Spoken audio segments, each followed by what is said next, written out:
Hello guys, ito yung ongoing concrete pouring natin today, March 6, 2026 here in Congressional Town Center, Tower 3. Now itong area na binubusan natin is the ground floor level. So makikita natin dito yung mga area na nabubusan na natin at yung mga area pa na binubusan natin. So nag-start tayo ng concrete pouring is sa 12:30 in the morning ng March 5, 2026. So madaling araw tayo nag-start ng buhos, no?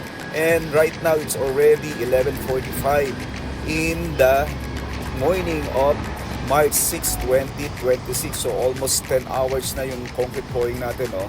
Dahil kailangan natin is monolithic yung concrete pouring natin dito sa ating slab, columns, and beams. Now you can see here, ito yung ating elevator core wall. Nakita natin dito na yung ating elevator lobby is nabuhusan na rin, and this area is part of the phase 2 nung binubuhusan natin. So you can see here the concreted areas of the slab, columns, and beams. Doon sa area na yun yung phase 2 natin.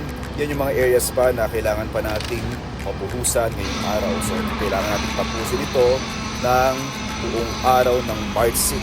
Now you can see here, ito yung ongoing concrete pouring natin. Ito nyo dito yung boom or yung pipe na pula na yan. So nakakonect yan dun sa ating concrete. So yan yung nag-distribute ng konkreto dun sa area na binubuhusan natin using itong concrete natin.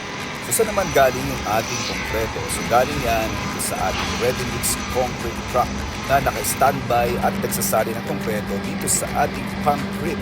So through the concrete, nag-distribute naman siya ng pressurized na konkreto.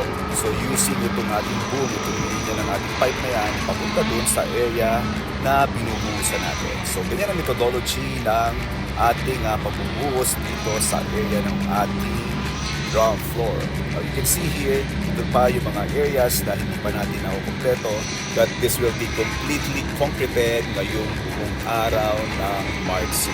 So pinakailangan natin na monolithic yung pagbubuhos natin or continuously concrete pouring para ma-avoid natin yung mga problema sa mga connections ng ating konkreto sa ating slab, columns, and beams. So yan ang methodology na ginagawa natin dito sa pagbubuhos natin ng ating ground floor.